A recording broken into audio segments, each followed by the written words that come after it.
everybody, and welcome to another edition of Point of View here at OLE Podcasts, as well as on my personal Twitch channel.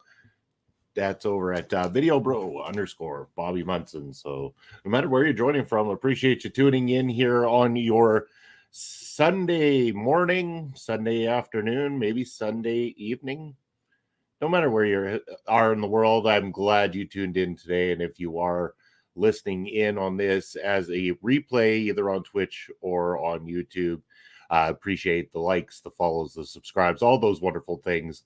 Really encourage you to do that because we've got a lot of great things going on the channel, and show love and support to the many great contributors that we have here at our local establishment who have just been absolutely killing it. Left, right, and center, all over the place, coming up with great, brilliant new ideas, pushing through with new shows. The Honor Ramble's been extremely successful here for us, so I've been really, really, really excited to see all of these things go down. And I know Point of View typically is, a variety show, and again, we will talk about any topics that anybody brings up here on the program today. But it is going to be very wrestling-centric, very wrestling-heavy today because I'm a little beat up. I'm a little bruised. I'm a little tired, to say the least. I'm losing my voice too, so this is perfect timing for this kind of situation. I'm going to do my best to get through this, but I'm sounding like Michael Cole over at the Elimination Chamber there yesterday. My voice is hanging on for dear life right now. But yeah, it was Prairie Pro Wrestling last night. Prairie Pro Wrestling presented Love is Dead. So I am going to be talking about the matches that were on the card, the stories that unfolded, the top of the hour, and that's, again, what we've got going on here. You can read the episode name. It's episode 13 and new PPW champion. So we're gonna be discussing the crowning of a new PPW champion here on the program. So stay tuned for that.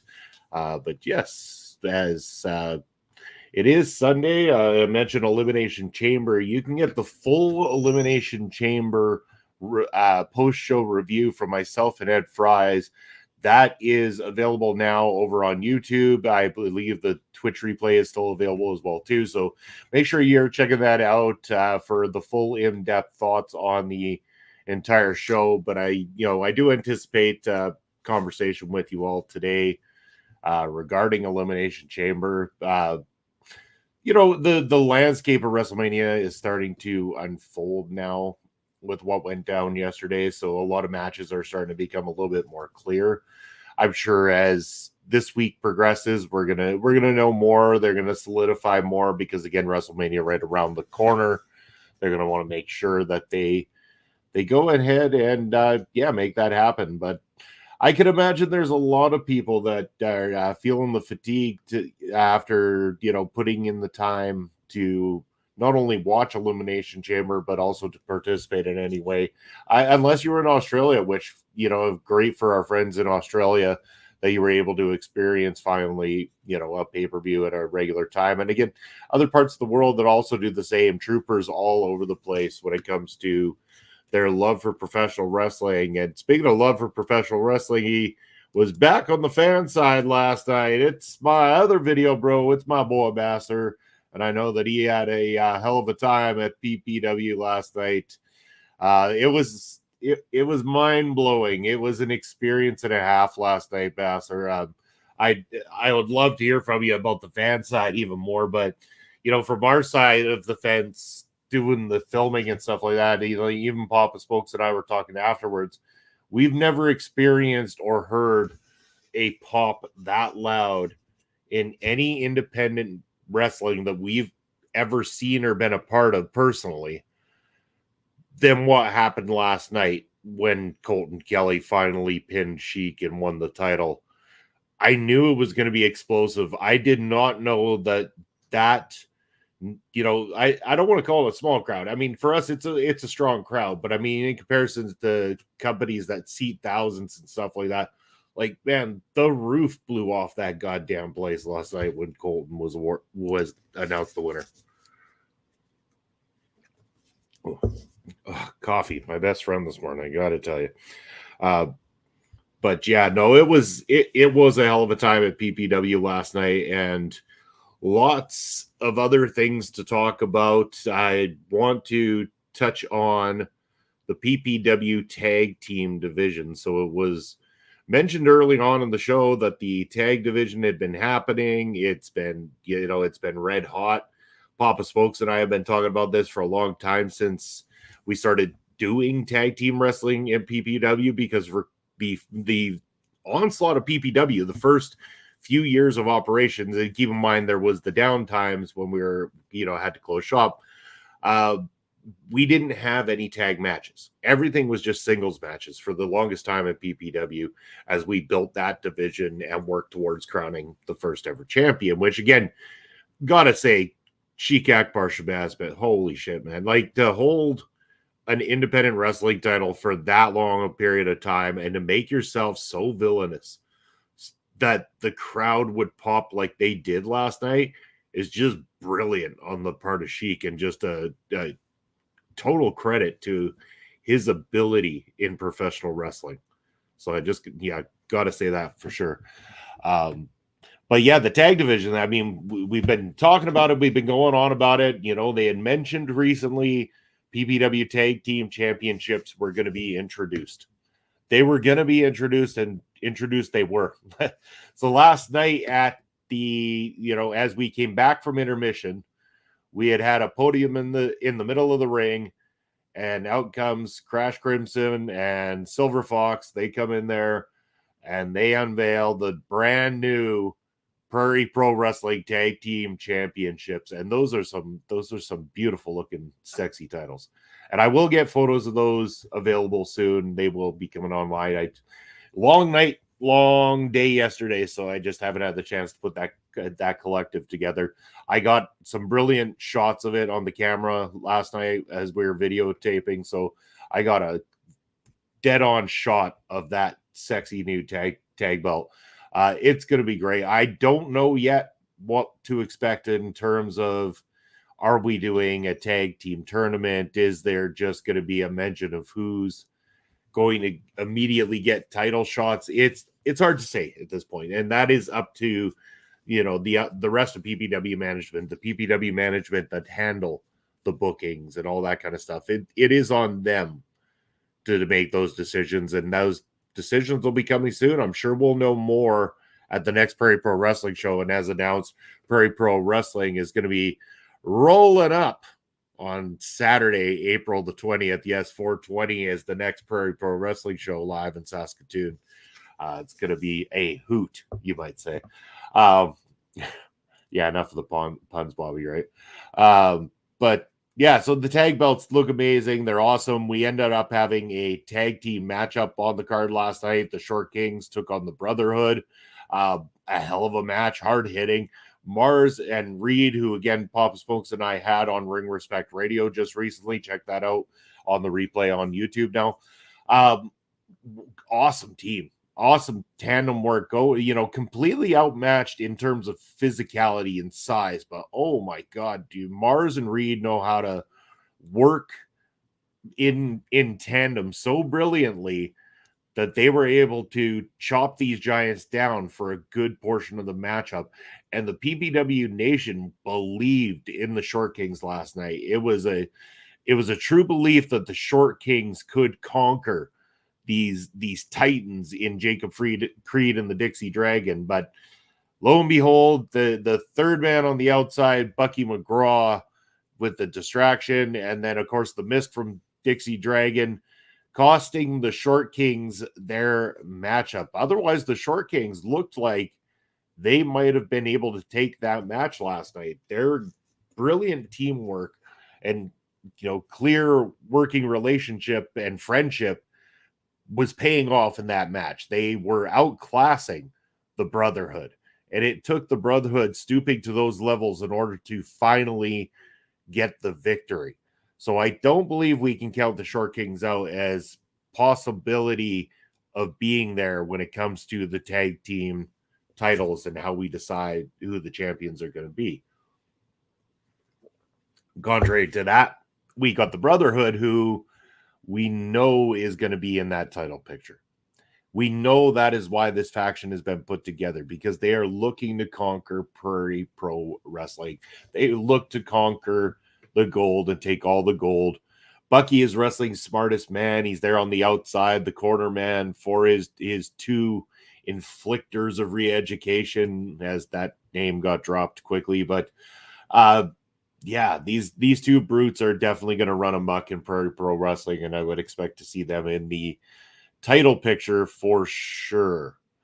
But yeah, before we even talk about any more on the Prairie Pro Wrestling side, I'm just going to say I am officially saying I am never, ever, ever, ever going to pull double duty again like I did on yesterday. I am not waking up at 4 a.m. to watch and do a post show of a pay-per-view of any kind, only to have to go to Prairie Pro Wrestling and film and be there. I was cranky. I was a cranky man. I was pretty frustrated last night. Shit wasn't going right. Some of the cameras weren't operating properly, and it was pissing me off to begin. I was getting boiled before the night even started, and I was trying to put on my good face, and then this one fucking sorry, I was just about to drop the F-bomb. This one SOB in the audience last night making comments about, oh, I paid to see the wrestling, not your back, video guy.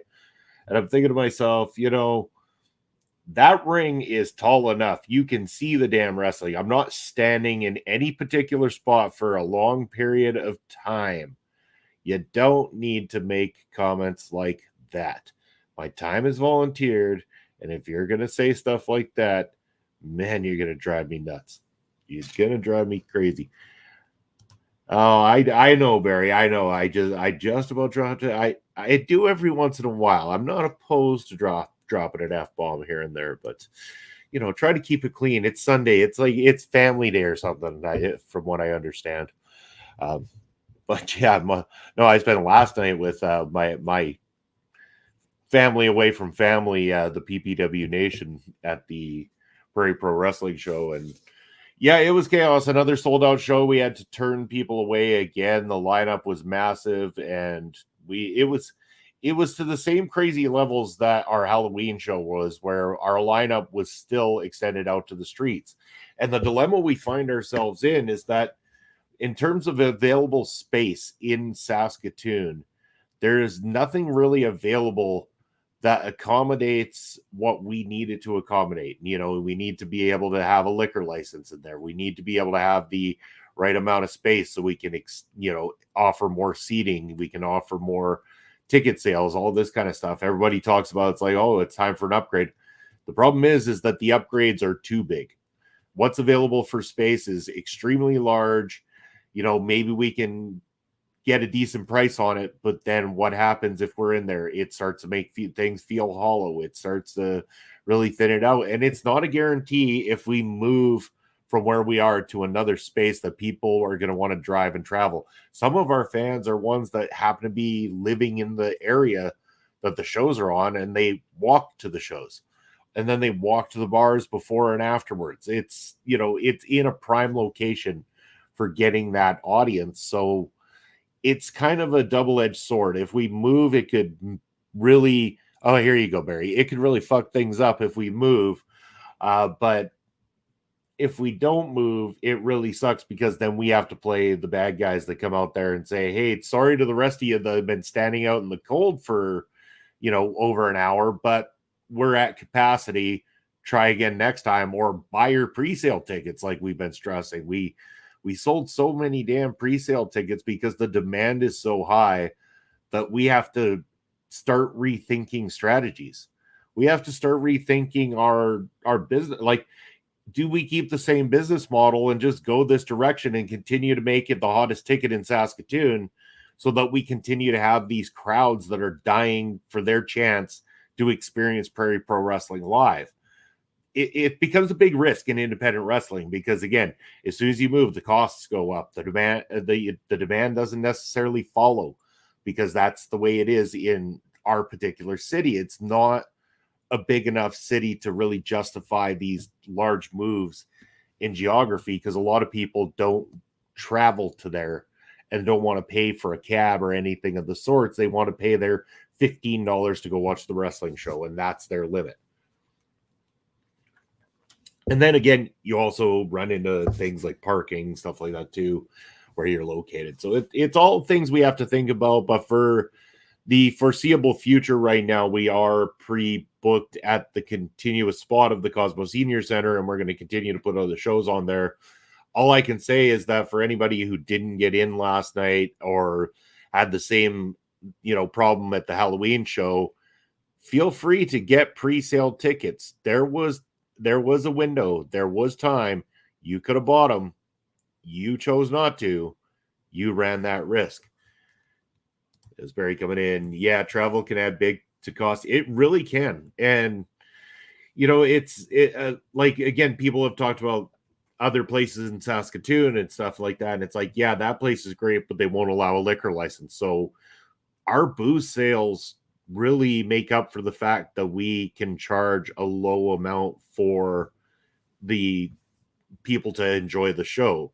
So like at a $15 entry fee, $15 to get into an independent wrestling show isn't really enough to cover the costs of said wrestling show. Like, it's, the costs of renting a place, the costs of running it, the cost of, anything that you add on and stuff like that, it all adds up to the point where it, plus paying the wrestlers. That's the other thing. You got to pay your talent. And so you add that all together, and at $15 a ticket for the capacity that we can hold isn't enough to sustain that portion of the business model. So you have to have things like sponsors and a liquor license, because that's what helps with, adding income, making sure that there's a nice amount there that's saved from show to show and everything like that, so that you can keep production running, even if, say, hey, we ran into a night where, people were busy and they didn't show up. And that did happen. That's the other thing. People can tell us to go, find a bigger venue and stuff like that. But in the summertime, we had a show that was only at half capacity. And that was the first time it ever happened to us, but it can happen. And there is not really much you can say. If that happens when you're paying bigger costs for another venue, then you're really going to tear into that nest egg that you got there that allows you to comfortably be able to book the shows like we do. So yeah, it's a risk, but I think that for now we're just going to keep Prairie Pro Wrestling running as a hot ticket, opportunity in Saskatoon, and people can buy their pre-sale tickets and make sure that they get in, or else they can feel free to subscribe to the YouTube channel, where we put out new matches every single Saturday, where it doesn't cost you a damn thing other than what our longest matches ever are still under 30 minutes. And most of our matches run anywhere between 8 to 15 on average. So that's all it costs you every Saturday afternoon to join me, and as Barry calls him, my dad, Papa Smokes, on commentary, calling the shots there. Balancing act, can't do everything yet. And that's, it is all a balancing act. And again, like with the other thing is, you go bigger, and you almost need to have more people to help out and everything like that. And right now it's all friends and family. It's all volunteered. It's all this kind of stuff. It's all done for a love and respect for what goes on in a wrestling ring. That's all it is. Like this, that's all it is. And again, people don't understand that for us to expand in that direction, we need more help, and the more help isn't necessarily there either. So it is a balancing act for sure. But on a plus note, again, the show was extremely good. I've been talking about the PPW Tag Team Championships that were revealed last night, and I'm going to try by Thursday, Ring Respect Radio, at some point during the MLW watch along. I'll see if I can pop, while they're doing a commercial or something like that, I'll pop a quick picture on the screen of the new PPW Tag Team titles. I did get a close up on video last night, so I'll be able to screen share that and get a clip of it here very, very soon, hopefully by Thursday, for you guys to check out. But damn, they're nice. They're nice belts. They're really nice belts, and I can't wait to see who ends up getting the opportunity to fight for them. I can't wait to officially say that we've got more than one. I mean, we do now technically have more than one championship in Prairie Pro Wrestling. So, but yeah, speaking of champions, shall we talk about it? We finally have a new one, just like the episode says, and new PPW champion. Yes, congratulations to Cutthroat Colton Kelly, who finally finished the Sheik last night. Sheik Akbar Shabazz was up to his old shenanigans, trying to, take referees out and run things his way, make sure that he still walked out by hook or by crook as the PPW champion. But despite all that, the PPW Nation were having nothing of it. They kept Colton Kelly hyped. They kept him in this matchup, and he managed to conquer the Sheik and become the new Prairie Pro Wrestling champion. And that was after Colton took a brutal shot through a table on the outside of the ring. It was absolutely chaotic, to say the least. As Basser saying, that was the absolute biggest pop I've heard in PPW history.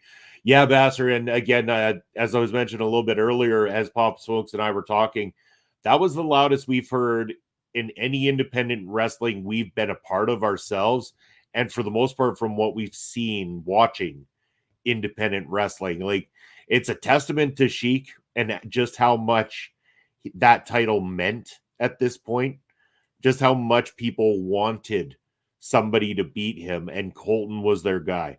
Colton has been their guy for a while. He is the everyman's man. He is the guy that was out there, hanging out with the fans after the show was done and everything. Like, he's the guy that people needed to conquer the Sheik, needed to finally take the belt off of him. And it was emotional. It really was. Pop Smokes and I both mentioned it. You could see it in Colton's eyes. I don't even believe Colton was putting on a show for the sake of putting on a show.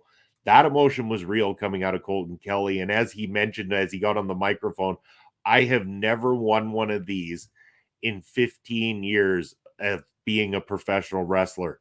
And you could tell just how much that moment meant to him, and just how much the Prairie Pro Wrestling Championship and the PPW Nation meant to him.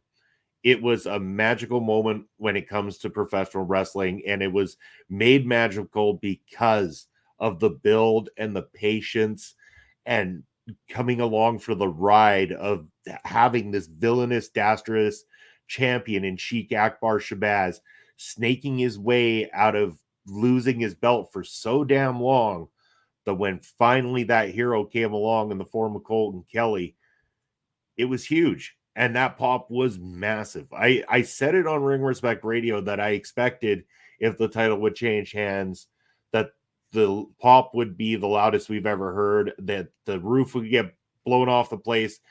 And my God, man, the footage that we're going to have from the audience and from the moment of Colton being handed the belt and everything like that, it is a moment and a half, like, just absolutely insane.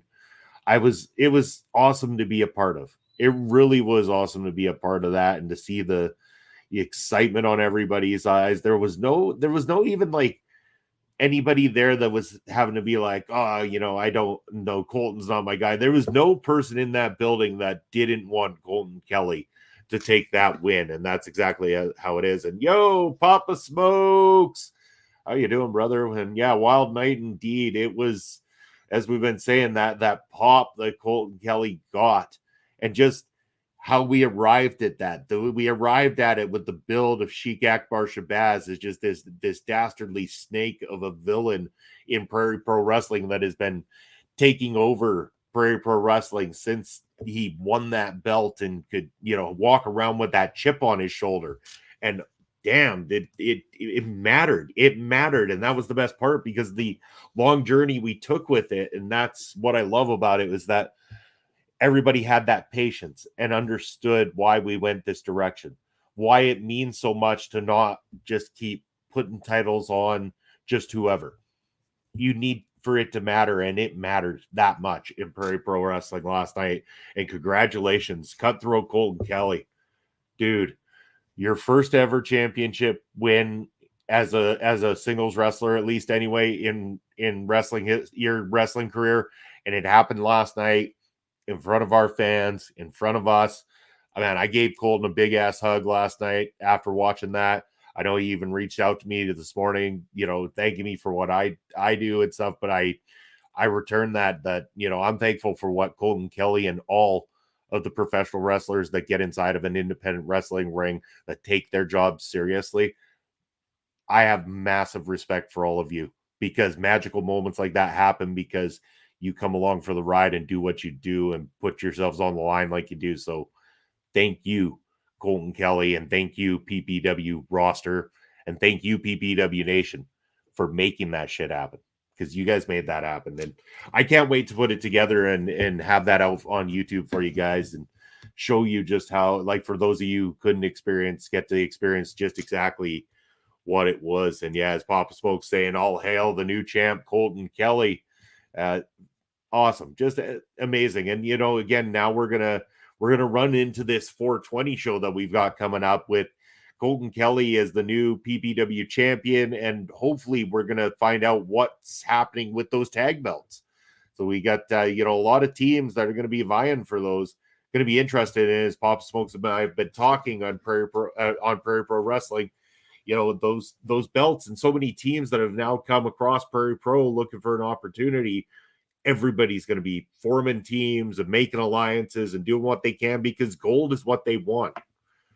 And I know that there's teams on the independent scene that have, as singles, worked in Prairie Pro Wrestling that we haven't even seen form their team in Prairie Pro Wrestling. So I almost foresee a possibility of another team or formation that we have yet to see within the ranks of Prairie Pro Wrestling on the horizon now. And this is just me thinking out loud. I don't know. And again, despite my inside knowledge of Prairie Pro Wrestling, I don't ask about the booking. And I don't ask for a reason, is because I like to slightly be surprised when I get there. I like to see what is planning to go down the night of, kind of thing, as opposed to asking weeks in advance what's happening. So I like to have a little bit of authenticity when I come on stream like this, or on stream with Papa Smokes on a Thursday night, so that when we're talking, we're not talking from a sense of we know what the plan is. Until yesterday, right before the show started, Papa Smokes and I didn't even have a clue that Colton was actually going to get the win. We saw the writing on the wall. We figured that was going to be the case, but we didn't know until we saw the match card backstage as we arrived at the show. Sorry, just going to clear the throat a bit there. A little bit more coffee. So I'm very much losing my voice since last night. It's been wild. But yeah, there's something else to talk about from Prairie Pro Wrestling last night as well, too, because we've been talking titles here this morning.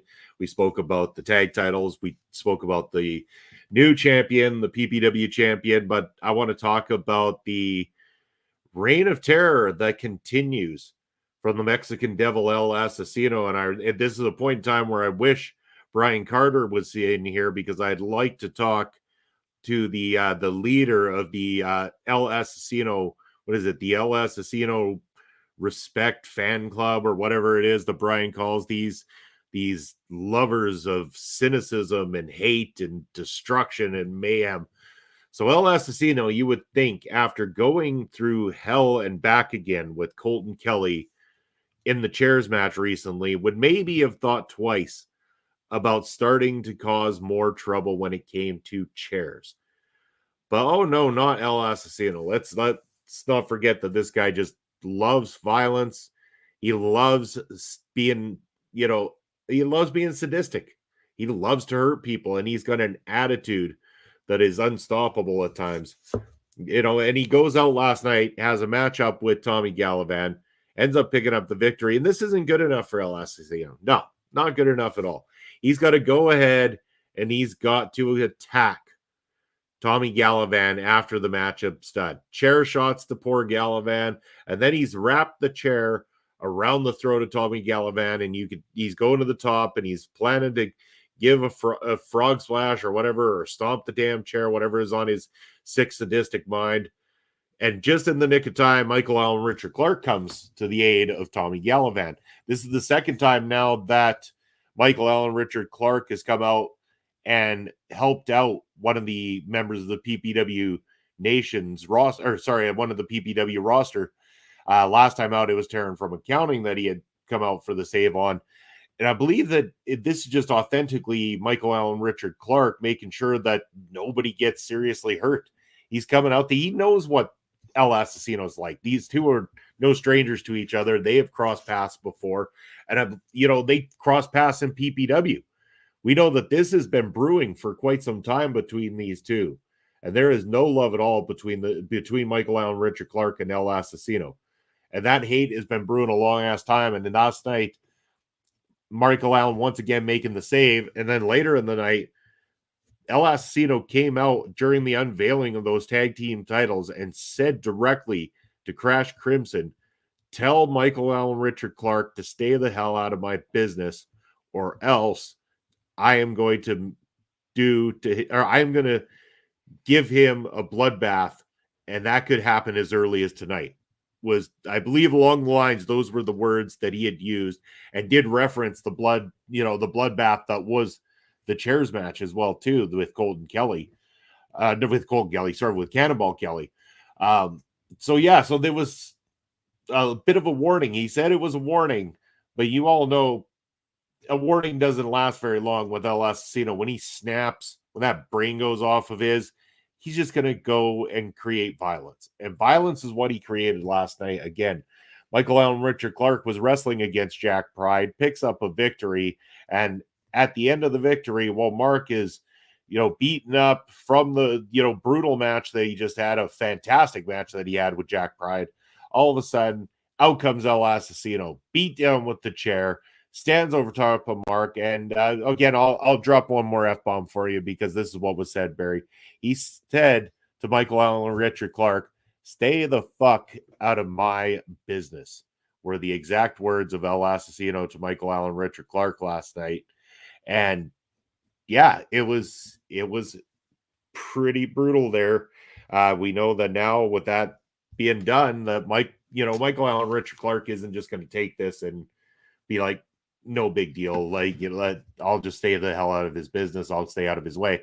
No, this is going to boil over. Guaranteed this is going to boil over, and we're going to see something go down between these two very, very soon. And that's where the worry kicks in, because you start to worry about the wrestlers and everything when they get in these situations. I know that, we only allow these extreme levels of violence with chairs match when something needs to be settled. Problem is that El Asesino was victorious in that chairs match. And I think that now he's got that taste for blood. So nothing stopped him. He enjoyed it. I really believe that El Asesino enjoyed the level of violence and punishment and just absolute sadistic nature of that chairs match, to the point now where he's going to continue to do this until somebody lays a massive beatdown on his ass. That's the only way it's going to happen, is if somebody levels Asesino with more violence than he has ever encountered in his entire illustrious career of professional wrestling. El Asesino is a very dangerous man right now. And again, if I'm looking at the landscape of things, I know that he might not happening. Sure, Papa Smokes. Yeah, it probably won't ever happen. That's the problem. Trying to top the level of violence from El Asesino is pretty damn hard, if you ask me. But yeah, it would take something of that level in order to really stop El Asesino. And I don't know that anybody has it in them to go that dark, that demonic, in order to get to the level you need to go to stop the violence of El Asesino right now. Because nothing is stopping the violence of El Asesino. And if I'm Michael Allen Richard Clark, despite how decorated he is and how good a professional wrestler he is, he's going to be in for a fight. it is going to be a fight between Michael Allen, Richard Clark, and El Asesino. And like Pop Smokes, you can attest to this too. We've seen Mark go to those levels. When it came to Jacob Creed and the violence inflicted there, Michael Allen, Richard Clark can get to the level of going violent. And, we saw him just about choke out Jacob Creed completely with a bull rope to finish that no holds barred fight that we had between them. So, yeah, it's going to be crazy. I know when this boils over, it is going to be ultra violent. Barry saying, I have a question on chairs and tables. Is there a company somewhere producing chairs and tables for wrestling shows? Interesting question. If there is, I don't know them, and it's not who we're buying them from or getting them from at all. Tables typically are the ones you can find at any table store, the ones that you see that they set up at, conventions and stuff like that to lay out comics and all sorts of stuff. There is a way of taking the table and making it so it doesn't hold as sturdy as what it normally does. There's a trick to it. Once the trick is done, it makes the table capable of breaking easier, but it doesn't make it hurt any less because you're still connecting with that solid board regardless. And worse yet, when it's tricked out like that, instead of just hitting the solid board and that being it, is you're actually hitting the solid board and then hitting the ground as well too. So it's like a double bump, and a double bump's not fun. Plain and simple, it's not fun. As for the chairs, it's just regular steel folding chairs that you'd buy for any arena for, people to sit, town hall meetings, whatever you buy steel folding chairs for. Steel folding chairs are not tricked at all. 100% not tricked. There are two methods to taking chair shots to the head. As for taking chair shots to the body, the only method is be prepared to be in a lot of pain for a long time. A chair shot to the head, you either take it the old-fashioned way, which is square on the noggin, which many frown upon because of what we know about concussions and brain injuries and stuff like that. So it's definitely frowned upon to take them that way, but there are some old-school wrestlers that still believe in taking them that way. But then the other way is, of course, and you'll see it again, you watch it close enough, it's just that old getting the hand there really quickly, you taking the shot to the hand and taking that as the bump kind of thing. So you're really getting smacked in the hand, hurts the hand. Don't get me wrong, because it's still a steel chair. But what you're doing is you're basically preventing taking the shot directly to the head. Not that I should be giving all this information out on screen, but most of you are wise enough to pro wrestling's tricks that you have an idea of these things anyway. So it's not like I'm giving away the boat. But it's definitely a good question. Maybe there is for certain companies stuff like that, but there's not clearly a consistent company making chairs and tables that are used in the bulk of indies or for the big guys. I'm sure. AEW, WWE have their own choices of who they use, might be to do with sponsors that provide stuff like that. Whoever it is kind of thing. When it's independent, it's whoever is selling it the cheapest because that's what our budget can afford kind of thing. And that's, why it really sucks every time you see a table broke because you're like, yep, and that one just cost a little extra. Sponsored by...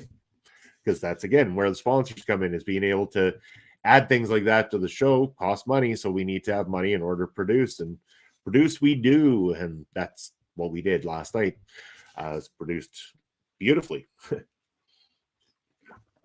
So on the card again last night, we saw both Maurice, Waltz, and Riley Cruz, two young guys who have been on our show on Ring Respect Radio on the card. Maurice, Waltz, came up short, and so did Riley Cruz last night as well, too. Riley Cruz, quite a banger of a matchup that he had against the intangible Zoe Sager, but clearly Zoe has been killing it on the independent scene for quite some time. Her game has been growing and growing and growing ever since we saw her first debut in Prairie Pro Wrestling back in 2019. She has established her quite well. Oh, you're welcome, Barry. I'm glad I was able to give you an informative answer there on that one. But yeah, no, Zoe was on a whole other level last night in her victory over Riley Cruz. So yeah, and then Phil Deadly and Maurice Waltz, man, that was a matchup as well too. Those two really took it to the limits with each other, and at times I thought Waltz was going to pick up the victory, and he was close. And there was one time when one of those swinging roundhouse kicks that he delivers connected with the face of Phil Deadly. I thought Phil was out of it, and he got up just in the very nick of time. It was so damn close. You've got to watch out if you're in that ring with Maurice Waltz. If those roundhouse kicks connect, oh my God. As he develops as a professional wrestler and as those kicks become more deadly over time, Waltz is going to become one of the most deadly strikers in a professional wrestling ring. Mark my word. Riley Cruz looked great in his matchup, but yeah, of course, Zoe Sager just a step above right now. And that was how she was able to get that victory over Riley Cruz last night. But, the crowd hot for both wrestlers, that really enjoying the work there from both of them. Yeah, it was a night. Cannonball Kelly's match with Bucky McGraw didn't go too good because the Brotherhood ended up taking Johnny Two Fingers backstage and giving him a bit of a shakedown or a beatdown or something ended up happening. Cannonball Kelly distracted, and Bucky was able to cheat his way to a big victory over Cannonball Kelly. Johnny came back out afterwards, and he looked quite the mess. He looked like he'd taken a couple of shots from the big boys there. So yeah, that's not looking very good. Master saying that Zoe told him to suck it. Yeah, I think I was standing right there when that happened, dude. I didn't know that it was you that she had said that to, but you must have riled her up something good. But yeah, she's definitely not adhering to the PPW Nation like she once did. But yeah, it was a hell of a night. Oh, Barry with the big follow. By the looks of it, Barry, thank you very much for the follow. Appreciate it, sir. So Bass, I ended up giving Marcel one of the spinner chains last night to give to our little buddy there that has the money chain that he wore, and the suit that he wore to look like me on Halloween. So he said that he's definitely gonna love that, and he's gonna be sporting it around everywhere. So I just thought I'd let you know that one of them was given out last night. I made sure he's gonna get one because yeah, they were saying, as Marcel was standing out there, him and his wife were talking about how the kids were going to be so disappointed that they didn't get to be part of that show last night and witness as Cole Kelly took the belt from Sheik. So yeah, it was a little bit of a burn when you don't get to be there for when it finally happens after putting in all that time. But unfortunately, that was the case, and they didn't. The young ones didn't make it out last night. So unfortunately, they're going to have to watch it when it hits the YouTube airwaves here in quite some time. That one will be quite a ways away because I think we had 7 matches or so last night.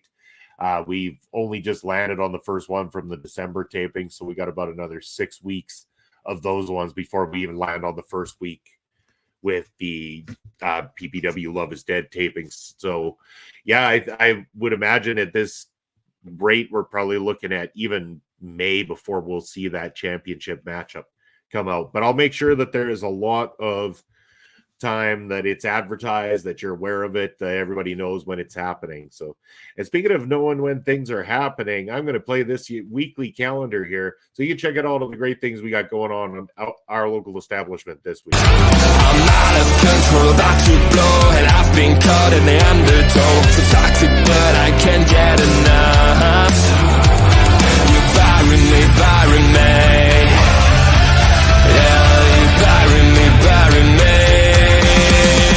You've got me hypnotized. Took me out of myself. You've got me hypnotized. Whoa. I can see, I can hear, going crazy for the light. It's got me hypnotized. You've got me hypnotized. Can get you out of my hand again. That's what we got going on for you this week at our local establishment. Down below, you'll see that ticker. That is going to show you where you can check us out, all the socials, YouTube, Twitch, all those wonderful things.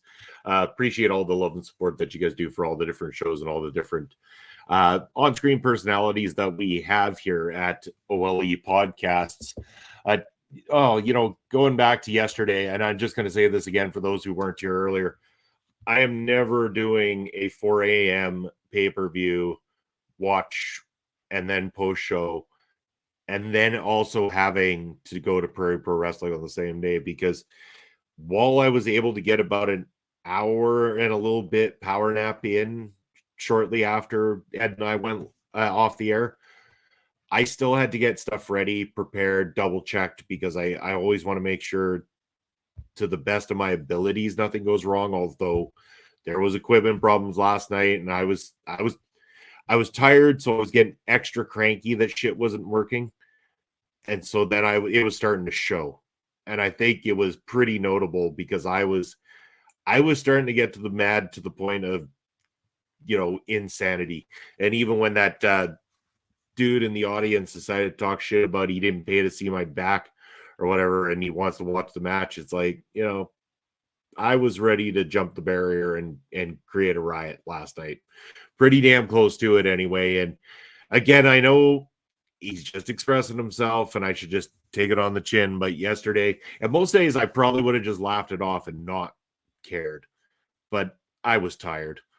I was cranky. Shit wasn't working the way I wanted it to work. So none of that helped the situation.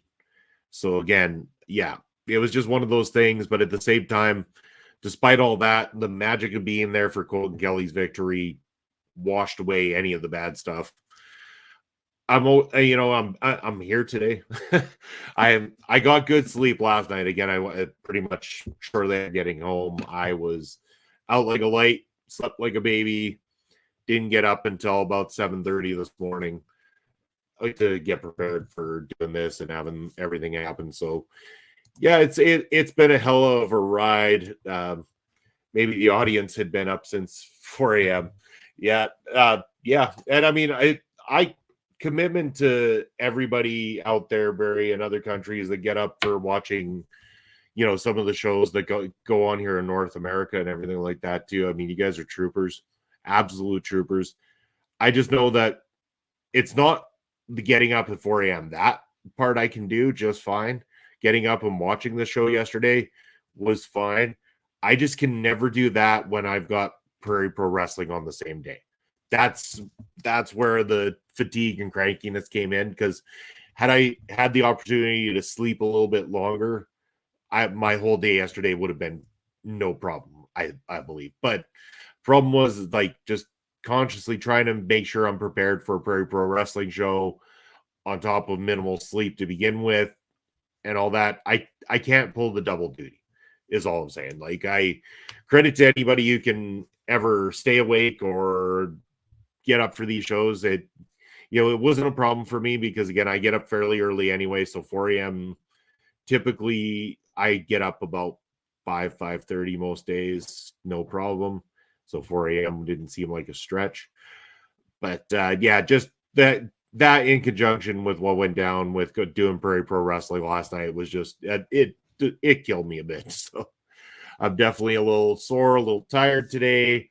And it's why I thought, I could sit here playing games all day and be on for hours on end, but I thought we'd just have a little chat about Prairie Pro Wrestling today and go from there. I've also got some recordings I got to do just right after this with both Mark and Lauren to do with the WWE Universe 2K stuff that we got going on over at Mark Talks Wrestling. Good morning, Bobby Stats. How are you doing, sir? Glad you came in. Getting towards the end of the show here, Bobby. I'm running a bit of a short one today as I got some recordings going on for over at Mark Talks Wrestling's show, as well as I'm just tired between everything yesterday and PPW last night. Just tired. But again, Bobby, you weren't here earlier, but we unveiled tag titles at PPW last night. I'm going to try to have pictures of those available by Thursday on Ring Respect, on the MLW watch along we're doing Thursday night for Ring Respect Radio. I'm going to see if I can pop a picture of the tag belts on there for you guys. And of course, our new champion. Yes, Sheik finally lost, and Colton Kelly is the brand new Prairie Pro Wrestling champion. So it is great. And yes, sir, I'm looking forward to watching Intimidation Games. So Pop Spokes and myself are going to have Andre C joining us on Thursday night for this particular card. Looking forward to having him. It's his first time over on Ring Respect Radio. Andre C, who you'll know is on Marvel Talk, as well as the Japanese Wrestling Update here on the channel. He'll be joining in on us, talking all things MLW Intimidation Games and giving us a little bit of insight from the Japanese wrestling side of things, because we know that the cards are very Japanese wrestling heavy right now. So it's great when either Andre or Melball are able to hop on and join us and be part of the experience and able to give us more insight into the world of Japanese professional wrestling. But as I mentioned, I'm going to head on over to get the recordings done with Mark from Mark Talks Wrestling here in just a short bit. So I am going to say there is the ticker down below for our local establishment that's been up there. Make sure to like, follow, subscribe. Check us out on all social media. Also, here is my ticker. That is where you can find me, as well as right here on my personal Twitch, Video Bro _ Bobby Munson, that has been running throughout the program. Make sure to like, follow, subscribe, all that stuff. Prairie Pro Wrestling on YouTube. You can check that out. Myself and Pop Spokes on the commentary team. New matches every single Saturday for you. I believe we got a couple of great ones lined up here right away. And yeah, it's gonna be a lot of fun. Check out what we got going on over at Prairie Pro. Check out what I got going on over at Mark Talks Wrestling. Bobby saying I could see Caesar Duran bringing in someone to wrestle against Shinai Kai. Yeah, if it doesn't happen for Intimidation Games, I believe that he'll probably do it as a something at Intimidation Games where he reveals who it's going to be. Is the new X Division champion Mustafa Ali on that? No, Mustafa Ali has not come to MLW at all, and I'd be fine if he did. I'd be more happy about that than the fact that we're getting AJ Francis on Thursday, and it's pretty much writing on the wall that he's going to interfere in Alex Kane's match against Bobby Fish. So we'll see how that goes, but I am going to leave you guys there with that one. I will see you on Thursday night for Ring Respect Radio, so make sure you're tuning in to that. We are doing the watch along, so it does have a special start time of, I believe, 8 p.m. Eastern, so tune in to join myself, Pop Spokes, and Andre C for the MLW Intimidation Games watch along this Thursday night. Thank you for joining me here on Point of View this week. Thank you. My condolences on getting Francis. My thoughts exactly, Barry. It's going to be an interesting one to talk about on Thursday, but make sure you're tuning in for it. Thank you for joining me on Point of View this week. I've been Bobby Munson. Take care, everybody.